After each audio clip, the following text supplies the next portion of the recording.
देखिए, आज हमारे यहाँ कैथल ज़िला में ये जो कार्यालय का उद्घाटन किया है हमारे ज़िला के अध्यक्ष भाई अशोक गुर्जर जी, आदरणीय लीलाराम जी, यहाँ के हमारे बड़े लोकप्रिय विधायक और पार्टी के सब कार्यकर्ता भाइयों बहनों की उपस्थिति में ये नए चुनाव कार्यालय का उद्घाटन किया है।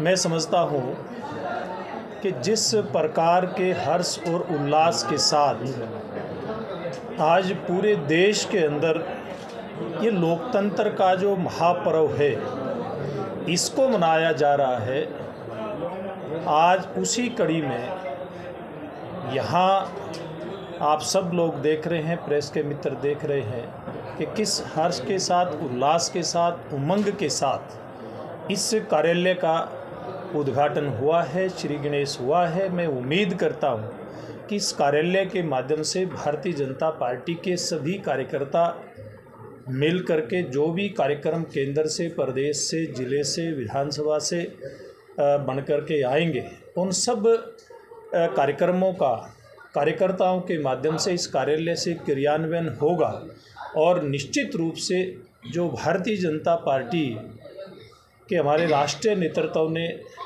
एनडीए के हमारी टीम ने एक 400 सीट का आंकड़ा जो तय किया है कि इस बार देश के अंदर एनडीए 400 पार करे और हरियाणा में 10 की 10 सीटों पे हम सबको आशीर्वाद मिले, मोदी जी को आशीर्वाद मिले, इस बात का जो हमने संकल्प लिया है, इस कार्यालय के माध्यम से वो संकल्प अवश्य पूरा होगा। बराला जी, एक कार्यालय का उद्घाटन से आपने भी किया था जी, ये कहाँ कमी रही कि देखिए हमने पूर्व में प्रदेश की 10 की 10 लोकसभा क्षेत्रों का और 90 की 90 विधानसभा क्षेत्रों का कार्यालय उद्घाटन किया था।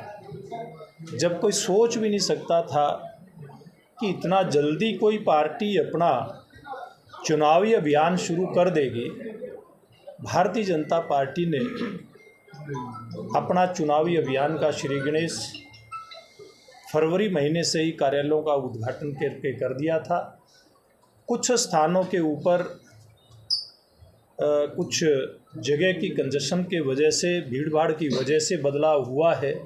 ये अकेले यहाँ नहीं, कुछ स्थानों पे और भी बदलाव हुआ है। बहुत एक सामान्य सी ये प्रक्रिया है और मैं समझता हूँ एक ये खुले स्थान के ऊपर, खुले वातावरण में और कार्यकर्ताओं को खुले रूप से काम करने का यहाँ पर मौका मिलेगा और निश्चित रूप से ये कार्यालय भारतीय जनता पार्टी के लिए हमेशा के लिए शुभ रहेगा। बराला जी, आपकी सहयोगी पार्टी रही जेजेपी ने भी 4 कैंडिडेट मैदान में उतार दिए हैं जी, 5 या 4 लोग, तो किस तरह से आमना सामना रहेगा, क्योंकि कल तक आप सहयोगी थे? देखिए, हम लोग सहयोगी थे, निश्चित रूप से थे, लेकिन ये भी देखा कि कल तक हम चुनाव में आमने सामने ही थे। पिछले चुनाव में भी आमने सामने थे। बड़ा स्वाभाविक है, कई बार चुनाव पूर्व में समझौते नहीं होते, चुनाव के बाद समझौते होते। ये भी वैसा समझौता था, एक सरकार चलाने का समझौता था। पूर्व के चुनाव में भी आमने सामने थे, इस चुनाव में भी आमने सामने हैं और बहुत बार हम सब पूरे देश के अंदर देखते हैं इस प्रकार के सर्कमस्टांसिस पैदा होते हैं, इस प्रकार की व्यवस्थाएं बीच में चलते हुए बढ़ती हैं और इसी प्रकार से चुनाव हम सब लोग आमने सामने होकर के लड़ रहे हैं। 10 की 10 सीटों पे कमल खिला, उसके लिए कितना? देखिए, जिस प्रकार का एक वातावरण पूरे हरियाणा प्रदेश के अंदर है और भारतीय जनता पार्टी का कार्यकर्ता तो हमारे राष्ट्रीय नेतृत्व, विश्व विख्यात नेता जिनकी ख्याति पूरी दुनिया के अंदर है, नरेंद्र मोदी जी, देश के यशस्वी प्रधानमंत्री, उनके नेतृत्व में हरियाणा में हमारे वर्तमान मुख्यमंत्री आदरणीय नायब सैनी जी के नेतृत्व में और पूर्व में जो हमारे मुख्यमंत्री रहे मनोहर लाल जी ने जिस प्रकार का काम किया, उन कामों के चलते, चाहे वो युवा वर्ग की बात हो, महिला वर्ग की बात हो, किसान वर्ग की बात हो, गरीब वर्ग की बात हो, इन सभी वर्गों के कल्याण के लिए काम किया। देश के आधारभूत ढांचे को मजबूत करते हुए देश की आर्थिक स्थिति 11वें स्थान में वैश्विक स्तर की अगर हम गणना करें उसके आधार पे थी, आज 5वें स्थान पर लेकर के आए हैं। ये सारी जो बातें हैं इनके चलते हम पूरी तरह से आश्वस्त हैं कि 10 की 10 सीटों पर हरियाणा की जनता हमें आशीर्वाद देगी और इसी का ये परिणाम है कि कांग्रेस पार्टी की सेंट्रल इलेक्शन कमेटी की बैठकों पे बैठक हो रही है। पूरे देश भर में हमारे साथ के चरणों में जिन प्रदेशों का चुनाव होना है, कांग्रेस पार्टी अपने उम्मीदवार घोषित कर चुकी है, लेकिन हरियाणा प्रदेश के उम्मीदवार जो 9 लोकसभा क्षेत्रों में घोषिट करने हैं, एक भी घोषणा नहीं हुई है।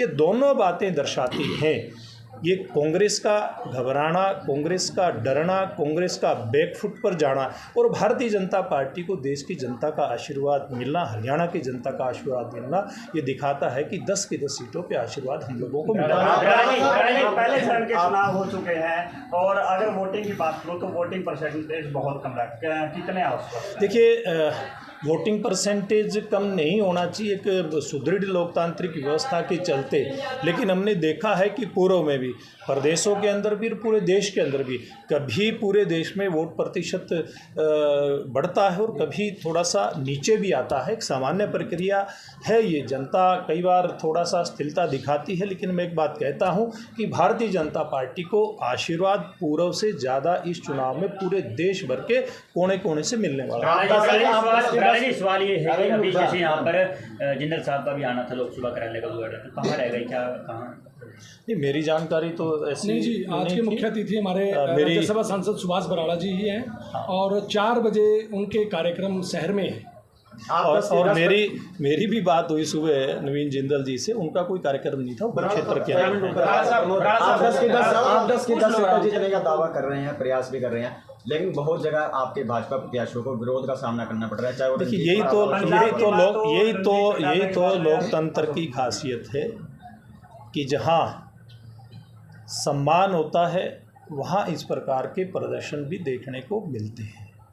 ये बड़ी स्वाभाविक सी चीज़ है। लेकिन मैं एक बात कहना चाहूँगा, बहुत स्पष्टता के साथ बात कहना चाहूँगा कि जिन मुद्दों को लेकर के कहीं कहीं विरोध दिखाई देता है, आज के दिन जब आचार संहिता लग चुकी है, कोई चाह करके भी उन मुद्दों के ऊपर कोई आपकी बात का जवाब नहीं दे सकता। तो उस समय में ये विचार करना चाहिए हमारे सब किसान बंधुओं को, हमारे अपने हैं, कि इस चुनाव के दौर में इस प्रकार की गतिविधियों में शामिल होना चाहिए का। लेकिन हम सब लोग ये भी देखते हैं, और मुझे कहने की ज़रूरत नहीं है कि ज़्यादातर स्थानों पे कौन लोग इस प्रकार का प्रदर्शन करते हैं। मैं ये बात बड़े विश्वास के साथ कह सकता हूँ कि किसानों का सबसे ज़्यादा अगर कहीं भला हुआ तो देश में नरेंद्र मोदी जी के नेतृत्व में, हरियाणा में मुख्यमंत्री मनोहर लाल जी के नेतृत्व में पूर्व में हुआ, और वर्तमान के हमारे मुख्यमंत्री नायब सैनी जी उस परंपरा को आगे बढ़ाएंगे। आपने देखा अभी बहुत दुर्भाग्यपूर्ण तरीके से परसों ओलावृष्टि जो हुई, उसमें खुद मुख्यमंत्री जी वहाँ गए, मौके के ऊपर गए, और किस प्रकार से नुकसान हुआ और कैसे नुकसान की भरपाई किसान की हो, इसके लिए वहाँ व्यवस्था की, सारा प्रशासन इसमें लगा हुआ है। और मैं समझता हूँ बहुत संवेदनशीलता के साथ हमारी केंद्र प्रदेश की सरकारों ने किसान के कल्याण के लिए काम किया और भविष्य में करेंगे। कर्मचारी का एक अहम भूमिका होती है वोटिंग में, लेकिन कर्मचारी ओपीएस को लेकर नाराज है, क्या रहेगा? देखिए, ये बहुत सारे जो विषय हैं ये केंद्र के हैं, और केंद्र सरकार ने इस पे जो निर्णय लिया, भविष्य में किस प्रकार से उसके ऊपर जाएंगे, एक केंद्रीय नेतृत्व तय करेगा। लेकिन इसी व्यवस्था में अभी 3 प्रदेशों में भारतीय जनता पार्टी की सरकार आई है, वहाँ पर इसका कोई प्रभाव नहीं पड़ा। चाहे राजस्थान की बात करें, मध्य प्रदेश की बात करें, छत्तीसगढ़ की बात करें, या पूर्व में उत्तराखंड भी उसके बाद चुनाव हुआ था। मैं एक बात कह सकता हूँ, हर वर्ग के लिए, हर वर्ग के कल्याण के लिए जो काम पारदर्शिता के साथ नरेंद्र मोदी जी के नेतृत्व में हुआ है, भारतीय जनता पार्टी और एनडीए की सरकारों के दौर में हुआ है, वो किसी भी दौर में नहीं हुआ। इनका सब वर्गों का भला भारतीय जनता पार्टी ने किया था, भविष्य में भी करेगी। अभय चौटाला कह रहे हैं कि जो सुशील गुप्ता कह रहे हैं कि जो अभय चौटाला है वो बीजेपी की बी टीम है सर, उसको लेकर वो जानबूझ के वोट काटने के लिए उतारे गए हैं। देखिए, मुझे इस बात के ऊपर हंसी भी आती है कि वो आम आदमी पार्टी के इतने सीनियर नेता हैं, वो शायद अभय सिंह चौटाला के बयान पढ़ते नहीं हैं, सुनते नहीं हैं, या फिर वो अभय सिंह चौटाला को अंडर एस्टिमेट करके बहुत ज़्यादा चलते भी हैं, क्योंकि यहीं से अभय सिंह चौटाला ने बयान दिए थे। सब प्रकार के बयान वो देते हैं, सब नेताओं के खिलाफ वो अपनी जो चिर परिचिति उनकी एक शैली है उसमें जवाब देते हैं। उन्होंने कहा था कि हम सब मिल करके भारतीय जनता पार्टी को हराने का काम करेंगे। इस प्रकार का एक संदेश वो बार बार देते रहते हैं। और मुझे लगता है कि सुशील गुप्ता को उनकी हार दीवार के ऊपर लिखे हुए बहुत ही सुस्पष्ट शब्दों की तरह दिखाई दे रही है, इसलिए और कुछ मिलता नहीं है। कभी वो हमारे उम्मीदवार के बारे में बोलते हैं, कभी किसी के बारे में बोलते हैं, और अभी जिसका कोई हमारे से मतलब नहीं है। भारतीय जनता पार्टी का अभय सिंह चौटाला वो अपना काम कर रहे हैं, भारतीय जनता अपना काम कर रही है, इसलिए वो बौखलाहट में इस प्रकार की बातें। आपके विधायक से भी मिले, आपका लंबा अनुभव है संगठन का, कितना फायदा मिलेगा? तो राज्यसभा सांसद कोई विशेष ड्यूटी लगाई गई है संगठन के द्वारा? देखिए, मेरे जुम्मे पार्टी ने हरियाणा की जो हमारी प्रबंधन समिति है उसके अध्यक्ष की जिम्मेवारी सौंपी है, और निश्चित रूप से पूरी टीम के साथ मेरा पूर्व में भी काम करने का अनुभव रहा है। ये भारतीय जनता पार्टी की वही टीम है जिसने 10 की 10 सीटें पिछले लोकसभा के चुनाव में हरियाणा की जनता के आशीर्वाद से जीत करके मोदी जी की झोली में डालने का काम किया था। और वर्तमान में भी हमारी टीम प्रांत स्तर से लेकर के और नीचे हमारे बूथ तक का, हमारे पन्ना तक का जो हमारा कार्यकर्ता है, संगठन की रचना के आधार पर जो काम करता है, या फिर हमारे चुने हुए प्रतिनिधि हैं, लोकसभा के, राज्यसभा के, विधानसभा के हमारे विधायक, जनप्रतिनिधि, हमारे स्थानीय निकाय के प्रतिनिधि, चुने हुए पंचायती राज के प्रतिनिधि, सब मिलकर के निश्चित रूप से 10 की 10 लोकसभा सीटों पर कमल खिलाने में सक्षम है।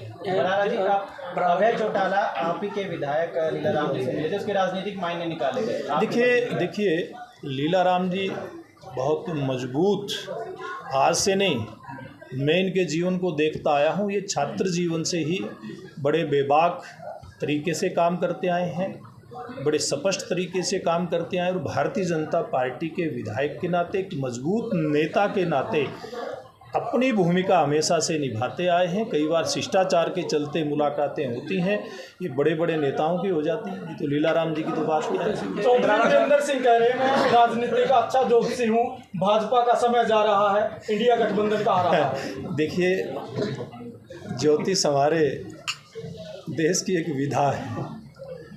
मुझे नहीं लगता कि चौधरी वीरेंद्र सिंह किसी प्रकार के ज्योतिष को जानते हैं, विश्वास रखते हैं। मैं एक बात दावे के साथ कह सकता हूँ कि चौधरी वीरेंद्र सिंह जी का समय समाप्त हो चुका है। चौधरी वीरेंद्र सिंह को जो मान और सम्मान भारतीय जनता पार्टी ने दिया, देखिए खुद केंद्र में मंत्री रहे कि नहीं रहे, उनकी पत्नी श्रीमती प्रेमलता जी उचाना से विधायक रही नहीं रही भारतीय जनता पार्टी के टिकट पे, उनके सुपुत्र रिटायर्ड या कहें बीच में जो लेकर के सर्विस छोड़ करके आए IAS चौधरी वीरेंद्र सिंह, वो भारतीय जनता पार्टी के कमल के फूल पर सांसद चुने गए कि नहीं चुने गए। अब ये गंभीर चिंता का और चिंतन का विषय है राजनीतिक क्षेत्र के लिए कि इस प्रकार का एक नेता, मैं उनका बहुत सम्मान करता रहा हूँ, जिन्होंने बहुत लंबी पारी राजनीतिक क्षेत्र में खेली। देश के अंदर जब इमरजेंसी लगी थी उस समय उनका राजनीति में पदार्पण हुआ था, मैंने बहुत नज़दीक से देखा उनको काम करते करते। वो कांग्रेस के सर्वोच्च पदों पर रहे, कई प्रदेशों के प्रभारी रहे, कांग्रेस से भी मोह भंग उनका हो गया था, एक बार नहीं कई बार हुआ। वो अलग पार्टी भी बना ली थी उन्होंने, क्या नाम था मुझे तो याद नहीं आ रहा अभी, तिवारी कांग्रेस। उसके बाद फिर कांग्रेस में चले गए, फिर कांग्रेस से मोह भंग हुआ। पता नहीं कांग्रेस ने कौन सी कमी छोड़ी है, तो आप लोग बेहतर जानते हैं मेरे से। और फिर वो भारतीय जनता पार्टी में आए, लेकिन भारतीय जनता पार्टी ने उनके मान सम्मान में कोई कमी नहीं छोड़ी। सबसे बड़े मंत्रालय देश के अंदर उनको दिए गए, चाहे लोहा विभाग था, इस्पात मंत्रालय था, या फिर जो ग्रामीण विकास मंत्रालय था। हरियाणा के 6.5 लाख गांव के विकास से जुड़ा सीधा सीधा मंत्रालय था। तो मैं समझता हूँ विनाश काले विपरीत बुद्धि। दुष्यंत चौटाला ने सरसों खरीद पर जो है उंगली उठाई है, कहा है कि सैनी साहब ने अपने कमीशन एजेंट बैठा रखे हैं। देखिए, अभी तक मैं समझता हूँ जो व्यक्ति सरकार का अहम हिस्सा रहा हो उसको इस प्रकार की बातें कहने का कोई अधिकार नहीं है। मैंने हालांकि सुना नहीं है, तो आपकी बात के ऊपर विश्वास करके ही बात ये कह रहा हूँ। अगर उन्होंने बात कही है तो निश्चित रूप से लगता है कि कहीं न कहीं इस प्रकार की व्यवस्थाओं में उनका अपना कोई अनुभव होगा। भारतीय जनता पार्टी ने तो जो फसलें सरकारी खरीद की जिनकी कई स्थानों पे व्यवस्था नहीं है, हरियाणा प्रदेश में 14 फसलों को न्यूनतम समर्थन मूल्य पे खरीदना, बाजरा सरसों जैसी और सब्जी की फसल हो या फल की फसल हो उनका भावांतर भरपाई देना, मुझे लगता है कि दुष्यंत जी ने बहुत नज़दीक से देखा है। अब कोई मुद्दा नहीं मिल रहा तो बेबुनियादी बातें कह करके जनता को गुमराह करने का प्रयास कर रहे हैं। लेकिन किसान तो स्वयं इस बात का गवाह है कि किसान को कितना लाभ भारतीय जनता पार्टी की सरकारों में मिला है। इसलिए भारतीय जनता पार्टी का चुनाव दर चुनाव वो मत प्रतिशत जो है बढ़ता जा रहा है। चौटाला ने बोला कि अवैध शराब जो है हरियाणा में जो आई है जब से उनकी सरकार गई है, इसके सीएम ने जो इसके पूर्व सीएम ने प्रतिक्रिया दी है, सर उसको लेकर क्या? देखिए, सभी बातें मुझे लगता है कि कहीं हताशा निराशा का परिणाम है जो कही जा रही है। ये विभाग खाद्य आपूर्ति मंत्रालय की बात करें या इस विभाग की बात करें जो एक्साइज का है, ये माननीय दुष्यंत चौटाला जी के ही अधिकार क्षेत्र में थे। अगर कोई ऐसी व्यवस्था है तो फिर ये उनके लिए मुझे लगता है कि चिंता का विषय है। और ये हताशा और जो निराशा है वो हताशा के कारण से अपनी पार्टी को संभाल नहीं पा रहे हैं। उनके प्रदेश के अध्यक्ष, जिनको स्वयं मैं व्यक्तिगत जानता हूँ, बड़े उन्होंने निष्ठा के साथ उनकी प्रदेश की पार्टी का संचालन किया था, वो आज छोड़ करके चले गए। उनके पदाधिकारी छोड़ करके जा रहे हैं और भारतीय जनता पार्टी में बड़ी संख्या में शामिल हो रहे हैं। उनके कई विधायकों ने अलार्म बजा दिया है। अब उनकी पार्टी का जब बंटादार हो रहा है तो मुझे लगता है उस हताशा निराशा में इस प्रकार के बयानबाजी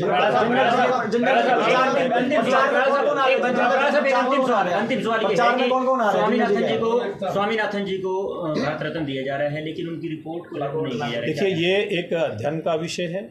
मैं आप सब लोगों को आमंत्रित करता हूं, कभी खुले में समय निकाल करके मेरे साथ बैठी। मैंने बहुत अध्ययन किया है।